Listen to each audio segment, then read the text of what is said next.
not to violate the history, maybe I would like to recall the context of the first reading of this poem,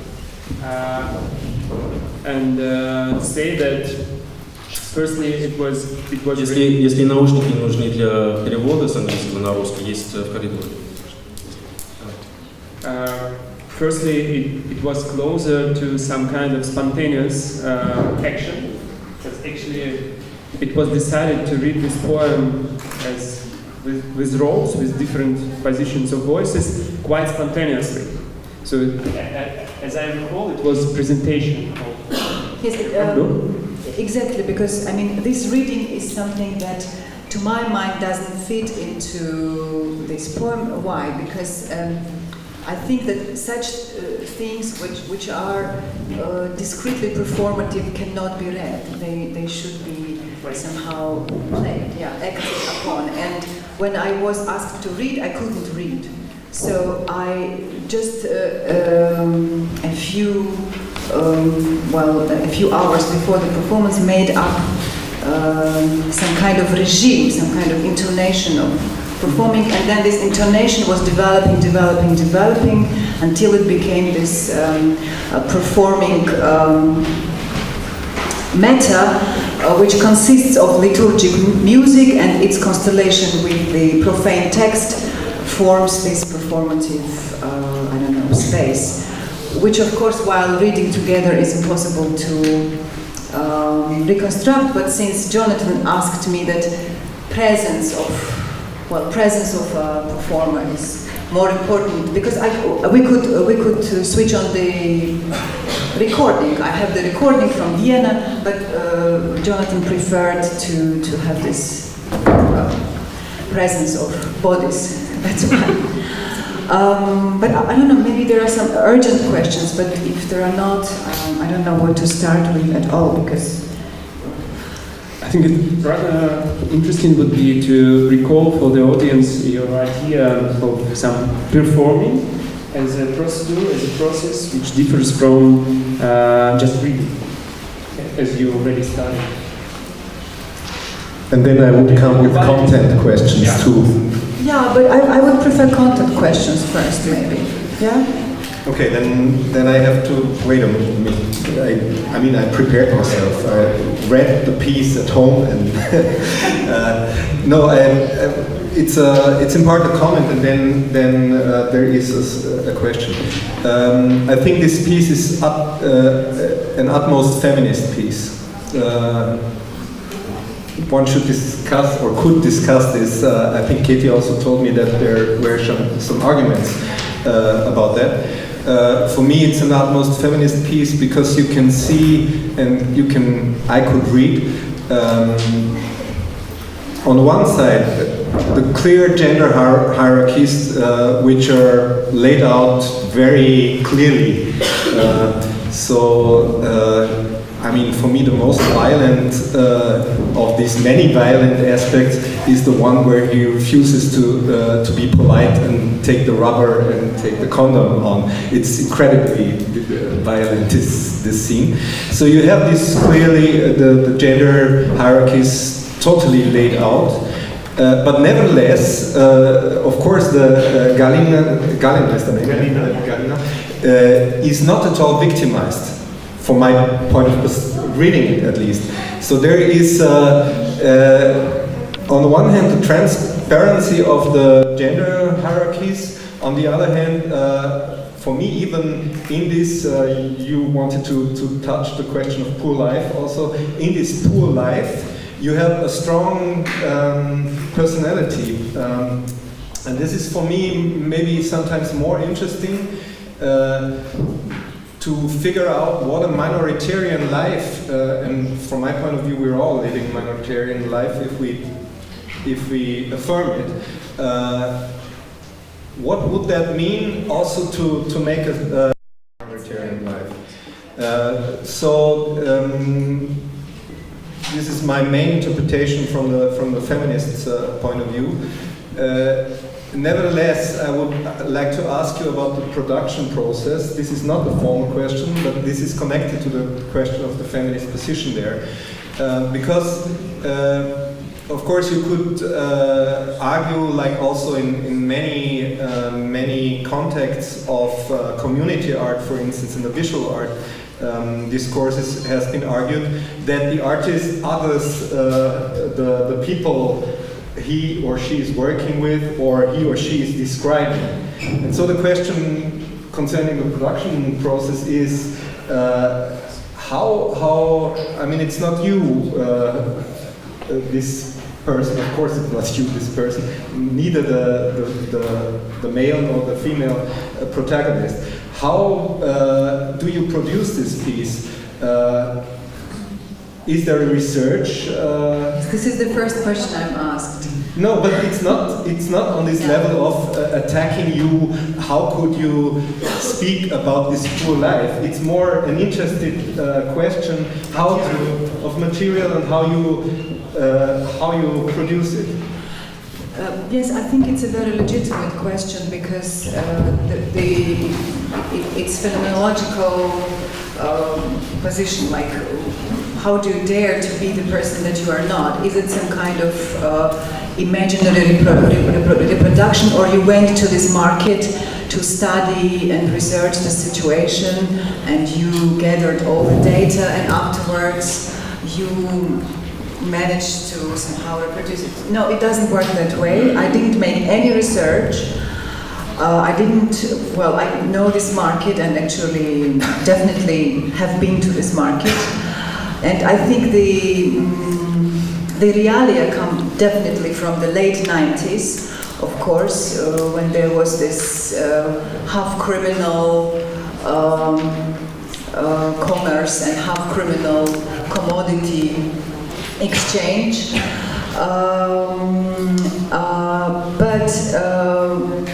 I think that I wouldn't be wrong to say that this is very important to experience the life that we had lived, that all post-Soviet situation was connected with this kind of sensualities,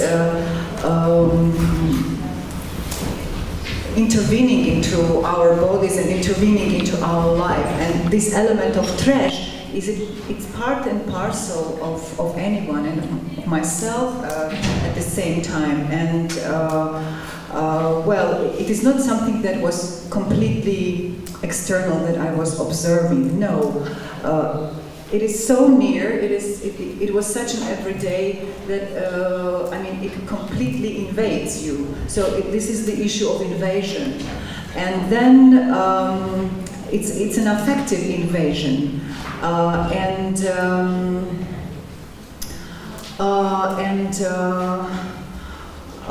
And also some kind of some kind of inevitability of these characters that start to inhabit you, and then you become them. You have to become them, and this inevitability is inexplicable for me, because these characters, they start living, and then it's not that I plan to work it. You have to inhabit it. This is life, but this life is a procedure. So you have to enter and play it, and this is a necessity. You have to be that person. I don't know how to explain it. I have to be. You did it for me. I have to be her, and it's also very hysterical.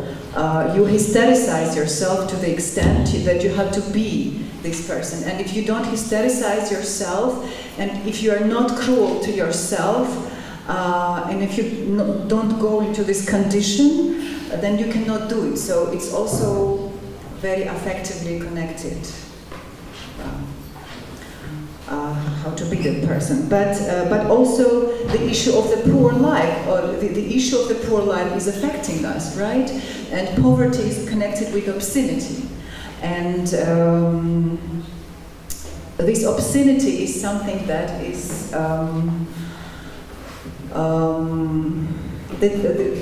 that is also unsurmountable and is also very traumatic. So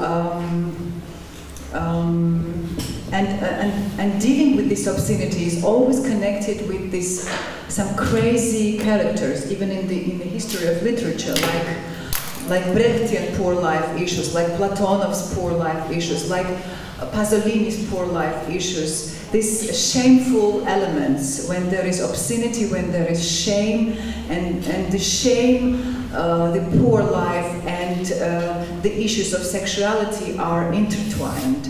And of course it immediately has to deal with how to get commodities, how to get money, how to use your body to get commodities, and this involves the issue of prostitution immediately. So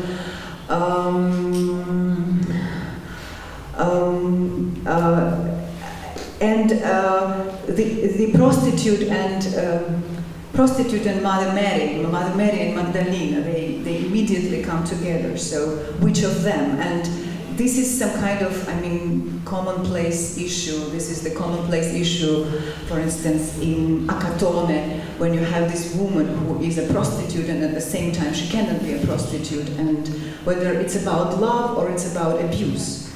Poor life brings this border of to live or not to live, to sell or not to sell, to die or not to die, to love or not to love, or completely to give out your body for complete abuse. So if there is no love, okay, I give out my body for complete abuse.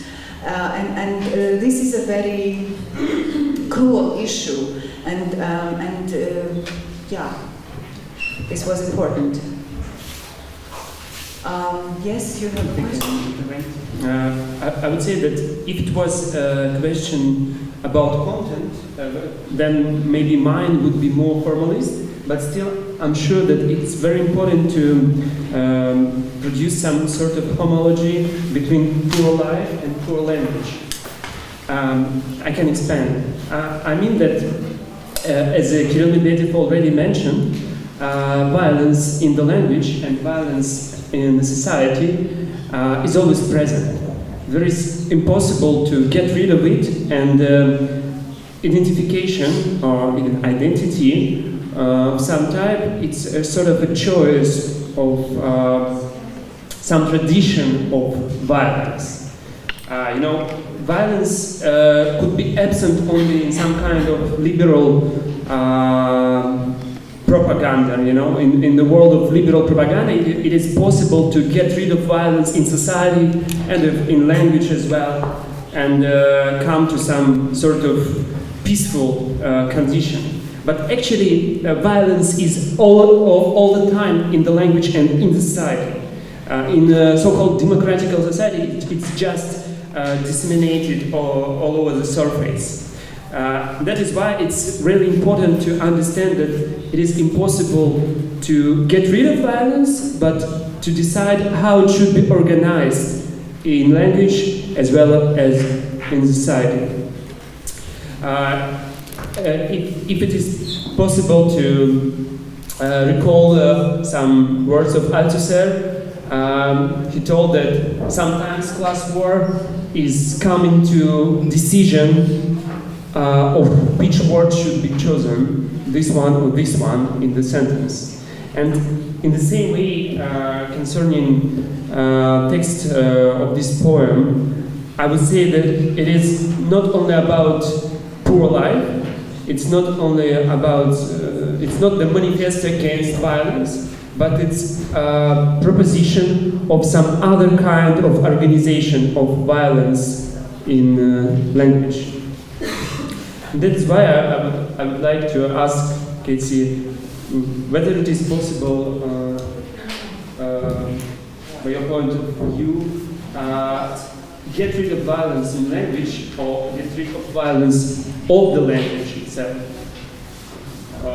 And why your poems have such kind of language. You're not only making violence or some poor life the topic of your texts, but it's possible to look, to see the text and to understand that something with language itself happened somehow. somehow deformation. What happens in the language I cannot say, because when you write you cannot say what happens in this kind of language, because you are too much involved in it, and this language completely just is imposed on you. So this language is much more powerful than my control of this language. But what I would say is that concerning the issue of violence, for me, and this would refer even to the issue of resignation. For me, it's important, and this issue is also musical. I think music has to do with it. Courageous, humorous acceptance of cruelty. Courageous, humorous, light, paradoxical, clownish acceptance of violence and of cruelty. And then language soars over, performing soars, jumps, leaps away from this violence, and it is able to dance over it. And this is important. Okay, yeah, actually it's very close to what I mean, because I can somehow add and clarify. I think it would be really interesting to combine this question of violence in language and of language itself with some formalist thesis, I mean Russian formalist thesis, about poetry language as always deformated, as always different. I wouldn't like to talk about formalism. I just don't want. I got away from formalism. I was doing formalism 10 years ago, and I have the period of radical anti-formalism at the moment. So I wouldn't like to talk about it. Have content-related. Yeah, let's have some questions maybe from the hall. You have a. Oh, actually, try. Keti, I was wondering if you could say something about the sexual relations between the people. So this is on the feminist theme that Gerald introduced. It seemed to me that the relation between Galina and Hamlet goes further than just the kind of class dimension there, and that it could be any kind of male and female sexual relations. And I was wondering if you would say something about that, like how you were understanding or feeling the male-female relation. Yeah, it's definitely male-female, but it's also authority and strength and non-strength relation that you mentioned. And the issue, what is considered to be strength and what is not considered to be strength. And the two worlds, where strength and authority is functioning differently. So there is one mode of strength in this kind of male,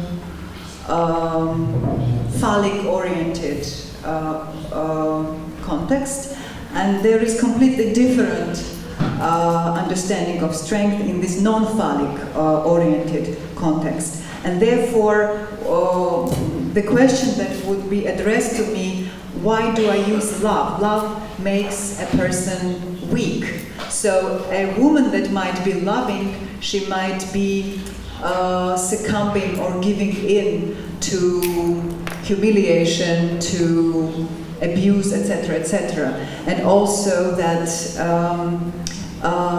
this resignation or acceptance of cruelty, or some kind of honor, some kind of I don't know, some kind of noble, some kind of benevolence, not losing benevolence and grace despite this violence, not to use grace despite this cruelty, and that this element victimizes you, but maybe not, maybe there is another program of strength, which is exactly not being exerted and played out in this phallic context. And of course it's about war. It's about the war between two ethics. It's about the war, and the issue of the war is definitely very important. And this war is unleashed on the level of sexuality, on the level of language, definitely, but not on the formalistic level of language, how it is, but on the level of statement and of persuasion. Yeah. Who wins? Who wins? What logic wins? Which ethics wins? And which strength will be? Which regime of strength will be taking power? So. Yeah. I have two things to say. The first is to agree with what you said, but with a subtle shift. Because I think that the great value of this word is actually its realist content, that it's a realistic word, and it's realistic because it's diagnostic of one of the central problems of the Russian society today, which is not the condition of women per se, which is always, of course, horrible. But it is the clash of two sets of values, as you rightly said. I wouldn't say war. A clash of values of individual profit, so which produces alienation, and alienation is a value in itself. They enjoy this, commodity language. It's great. And the more fusional, Christian value of love. At least the woman, she has both sets of values at the same time, and they fight within her, but there is no reconciliation, and this is not a war, but I would say cognitive dissonance of a sort. I think that it's very important for our society.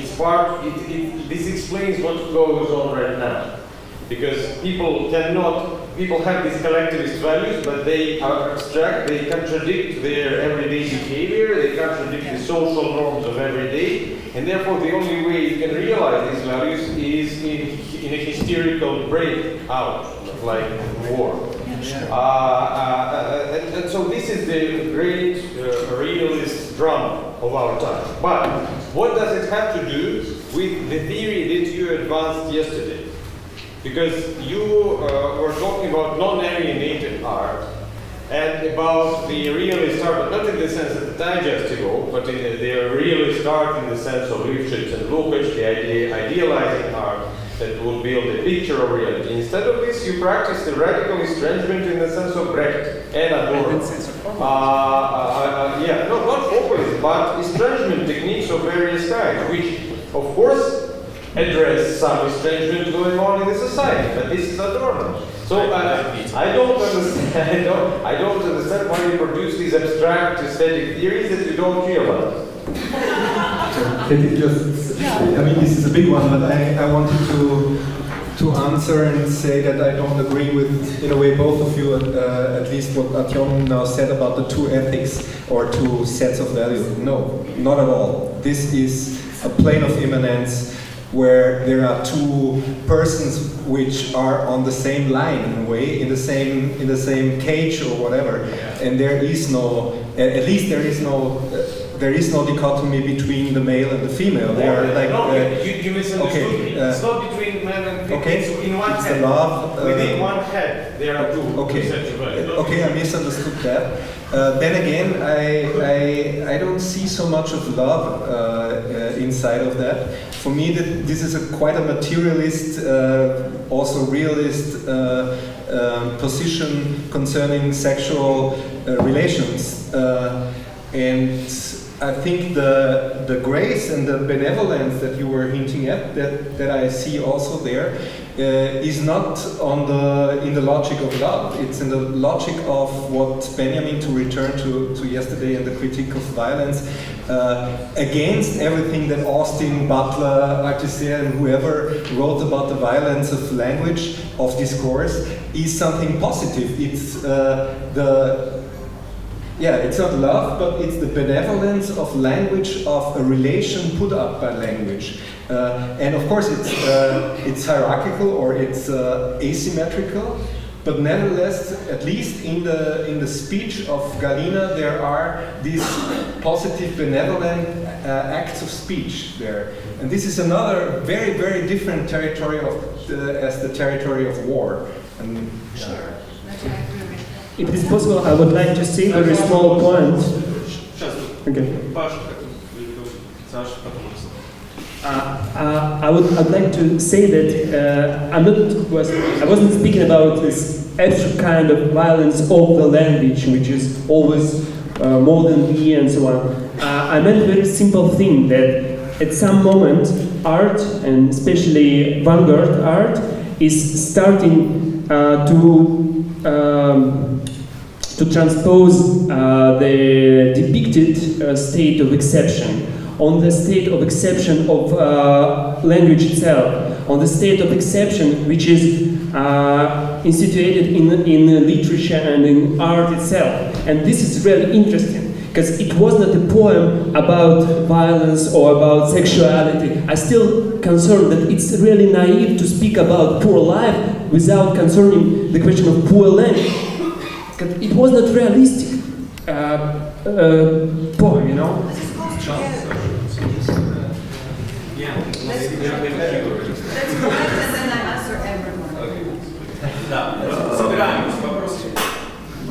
It's actually not a question, I think. This is very important, and it brings me to the very difficult question that whether life should be really like a sacrificial act, really, because it's really about, like in the poem, it's really about like reduction or sacrifice on different levels. To realize that there is another, from the big letter, you should somehow reduce yourself. To realize that there is a life, bare life, going on outside your apartment, you should somehow reduce yourself to this pure and simple gaze. Inhuman gaze, probably. Then, enlarging the scale, going on, to realize the biopolitical context, then you should accept this biopolitical Sputnik's kind of gaze from the cosmos, to realize that life is such and such. And my question is actually, it's not the question, it's really a comment on the point that the power of the construction lies precisely here, that it leaves you actually no space to take on, to take the side. And for me, it's a kind of, it's similar to really a Christian notion of love, like which leaves no space for you to take or not to take. You know, and that's the aesthetics when it leaves no side for you. You know, that it really makes you bare. Like you feel yourself bare, because there is light, there is body, and there is nothing. Так, пока не отвечу. I'll try to formulate briefly. I loved the moment where all of a sudden she proposes a very strange and peculiar economy of something like of a battalion, rather kind of potlatch, when she thinks of possibility to give the commodities to distribute them for free, and then to pay Artur, which is very interesting. Artur is this third instance, like somehow the other is present, to pay with her body, which is very, I really like the model. It's interesting, and she's talking about suffering, that she said that it's all about suffering, but what about enjoyment? I think here there is no, in their relationships, in their impossible relationships, maybe there is no joy, but there is this moment of enjoyment, of the economy of enjoyment implemented. Or how could you, I know that you have like a special theory on the capitalist croissants and so on and so on. So maybe from this point of view, you can comment economical solutions of this girl.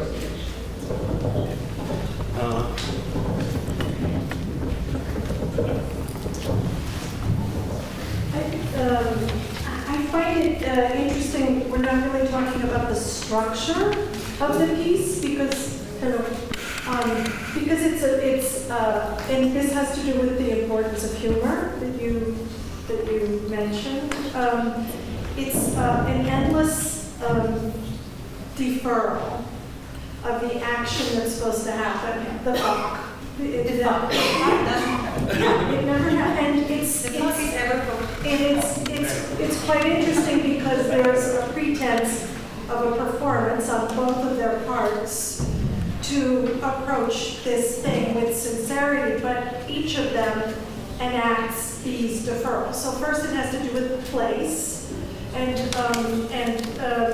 Galina points out, we're endlessly reminded of the market if you look up, and then they go to the place where the nurse is stationed, and then they, so it's a series of places, and then the interruptions from the TV and Putin, and that also prompts each of them to have a little digression. So these deferrals and digressions are, I think, all about they cannot show up for each other. They cannot be present for each other.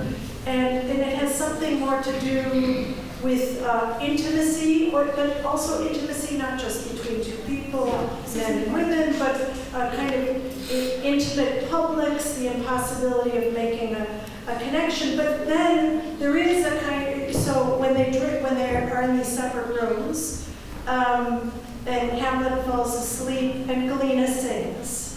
And then or maybe she sings, I'm sorry if the sequence, but she reconnects with him, and this is where he notices, which your collaborator, co-performer pointed out, he notices the change of light, and there's something about, they finally are present for each other just by noticing what's happening in the room.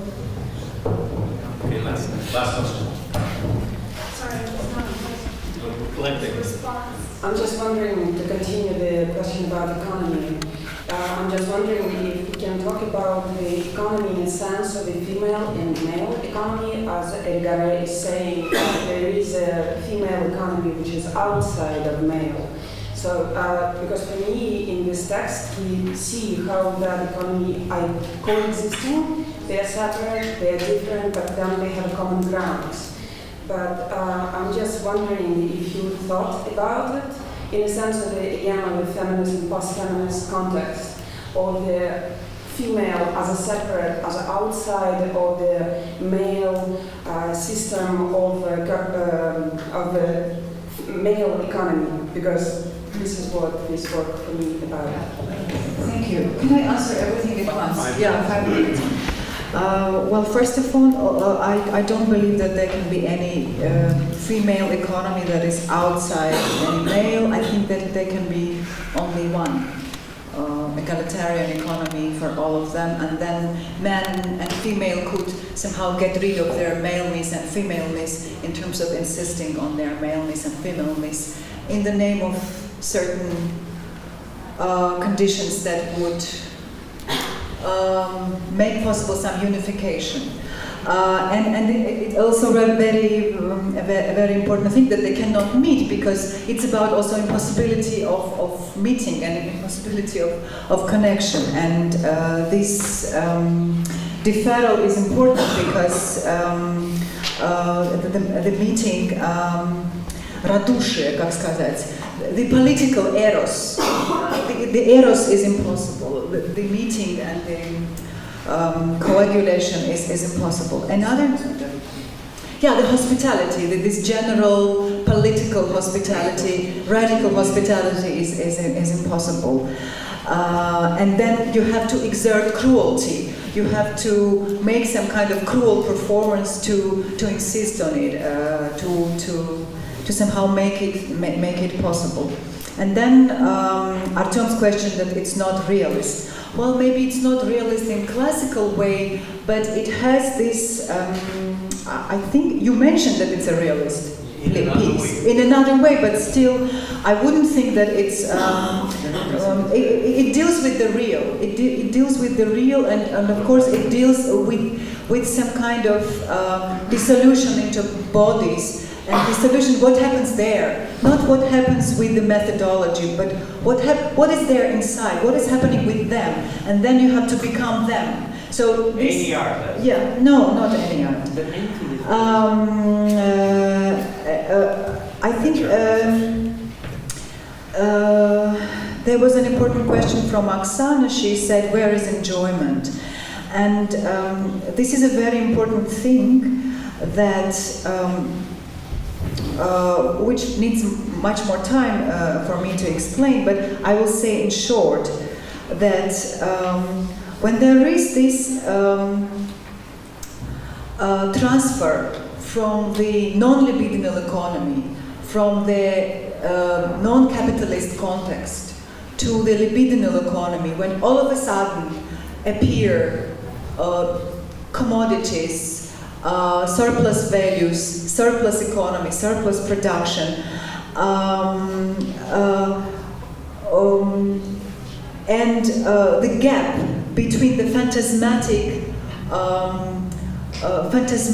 charm of this surplus economy, phantasmatic charm of the world of desire, and this world of desire confuses your desirable sexual body and your desirable sexuality, and you don't notice how it is intertwined with the desirable commodities and the world of economy of commodities. And this is also about this, how to produce this desirable body, because she's unable, she's too poor to produce, there are not enough commodities to produce your desirable sexuality and then enjoy this sexuality. You have to have unconsciously and de facto, when you don't notice it, the world of libidinal economy, which is producing for yourself. So you need capitalism, which had already produced enough to produce your sexuality. And it is, and I think that sexuality in the conditions of poor life can only cause humiliation. Sexuality cannot liberate. Sexuality can be the tool of liberation only in the frame of capitalism. This is a crazy, the issue of sexuality.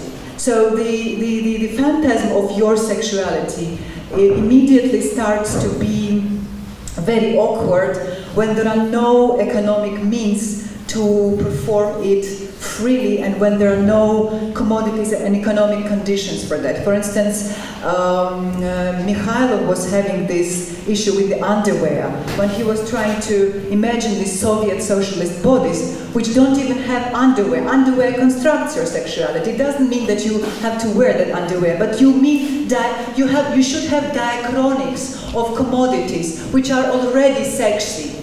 You should have sexy commodities and sexy world to unconsciously construct this sexuality. Unless you have it, you cannot use your sexuality as desirable, and therefore she cannot desire that. For instance, in this poverty life, like Mama Roma, like Akatone, you always have these obscene issues. You desire the commodity. You always have this obscene element connected with the commodity when you have to get this commodity to acquire your, your love issue or sexuality issue. That's why I would say that, I would answer to Oksana that when I saw Nymphomaniac, this was the first issue that I asked myself. why cannot she enjoy just to have sex with her without any issues of what is his attitude, whether this would be an insult, whether this would be an abuse or not? Why this issue of abuse appears? Why cannot she just exert her sexuality as the heroine of Nymphomaniac does, or as the heroine of the Ozon's latest film, Jeune Jolie does? A 17-year-old girl who just researches her sexuality, yeah? But she's not able to do that. There's no economy for that. An economy has to do with that. I'm sorry, I have no time to go on further. Хорошо. Теперь без перерыва.